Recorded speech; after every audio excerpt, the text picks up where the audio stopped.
मतवक्को निगरान वज़ीर-ए-आज़म की गुमशुदगी, कहाँ गायब किए गए सदर अलवी का बड़ा नोटिस, शहबाज शरीफ साहब को ख़त लिख दिया गया।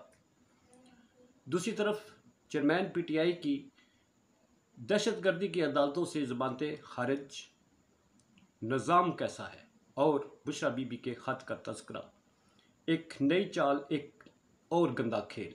बिस्मिल्लाहिर्रहमानिर्रहीम। ब्रेकिंग ऑलवेज के साथ नाज़रीन इकराम, मैं हूँ फैसल सैयद। उम्मीद करता हूँ आप जहाँ भी होंगे रब तआला की पनाह में आफियत से होंगे।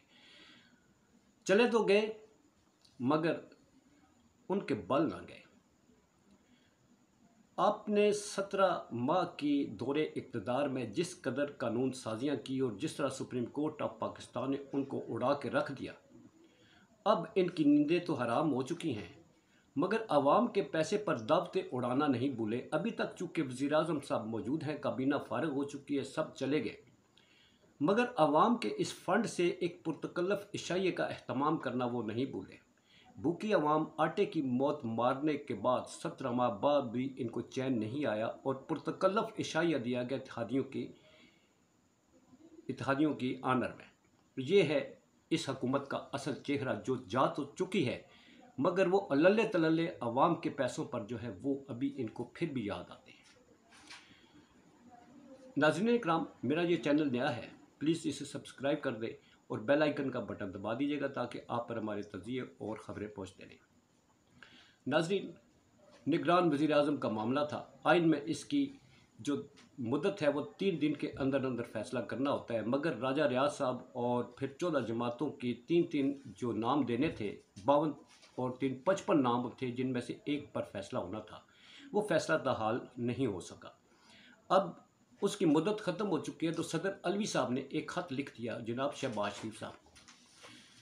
शहबाज शरीफ साहब को और जनाब कायद हज़्ब इख्तिलाफ़, सो कॉल्ड कायद हज़्ब इख्तिलाफ़ राजा रियाज साहब को ख़त लिखा है कि जनाब आपने वज़ीर-ए-आज़म लाना था, वो किधर किया आपने?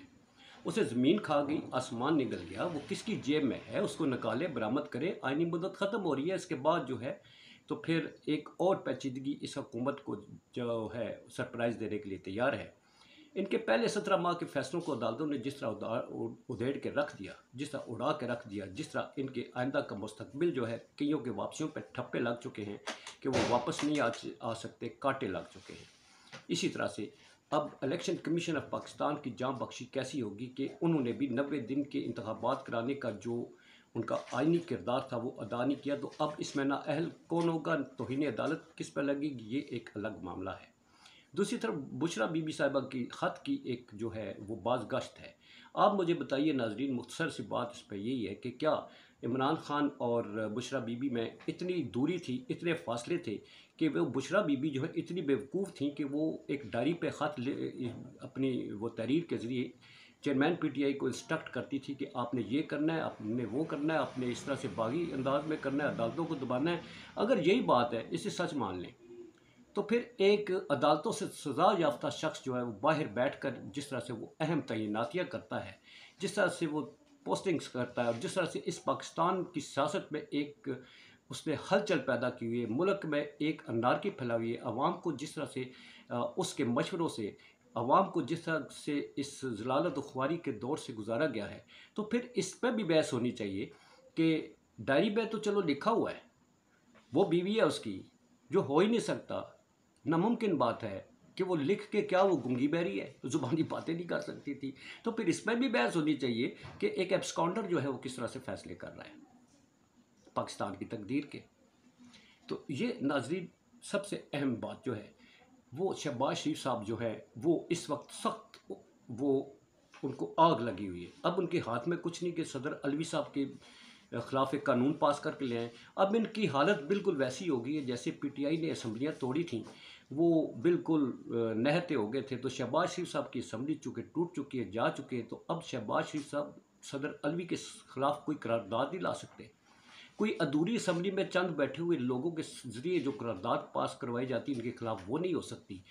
और अब जो है तो उन्होंने कहा इतनी जल्दी भी क्या है, सदर अलवी साहब को वो फरमा रहे हैं कि जनाब इतनी जल्दी क्या है आपको, किस बात की जल्दी है कि आप हमें ख़त लिख रहे हैं, आपकी ज़रूरत कैसी है दूसरे अल्फाज में कि हमें ख़त लिखे कि जनाब हम निगरान वज़ीर-ए-आज़म का फ़ैसला क्यों नहीं कर रहे। तो इसमें बात तो वैसी है, उन्हें भी ऐसी जल्दी है जैसे आपको इक़्तिदार में आने की जल्दी थी। आप दूसरे दरवाजे से दाखिल हुए, क्या जल्दी थी आपको? आप 1 साल इंतज़ार कर सकते थे, इंतखाबात हो सकते थे, आप सही तरीके से भी बरसर इक़्तिदार आ सकते थे, मगर आपने जल्दबाज़ी की। जल्दबाज़ी करने का आज अंजाम ये है कि आपने अपनी सियासी जो मुस्तक़बिल है, अपनी जो सियासत है, उसको आपने एक गड्ढे में फेंक दिया है। और इसके बाद अब आपका अल्लाह ही हाफ़िज़ है, क्योंकि जो आपने कानून बनाए थे वो तो अदालतें उड़ाने जा रही हैं। अब इनका जो रिवर्स गेयर लगेगा, जो आपने नैब के कवानीन बनाए अपने आप को मुस्तफ़ीद करने के लिए, अब उनको जो रिवर्स लगेगा तो फिर होगा क्या? अल्लाह अल्लाह खैर सलाह होगी। ये दूसरी तरफ अदालतें हमारी क्या कर रही हैं? एक शख्स जो है वो जेल में है, उसको कहते हैं कि हाज़िर किया जाए। अंदाज़ा करें इस अंधेर नगरी का कि शख्स जो है वो जेल के अंदर है, अदालतें कहती हैं उसको पेश किया जाए। इंसदाद दहशतगर्दी की 7 मुकदमात में आज उनकी पेशी थी। जनाब वकील ने कहा जनाब वो तो गिरफ़्तार है, उनको कैसे उनको पेश किया जा सकता है?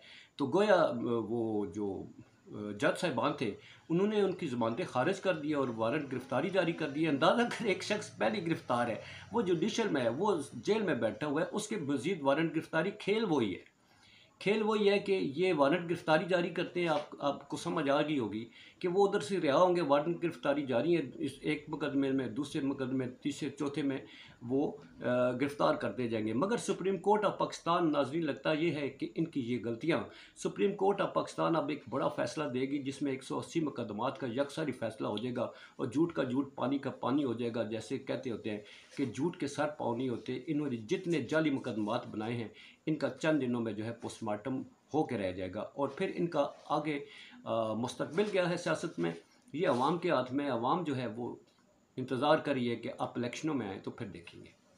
इसी के साथ नाज़रीन इजाज़त चाहूँगा। पाकिस्तान जिंदाबाद, पाक अफ़वाज पाइंदाबाद।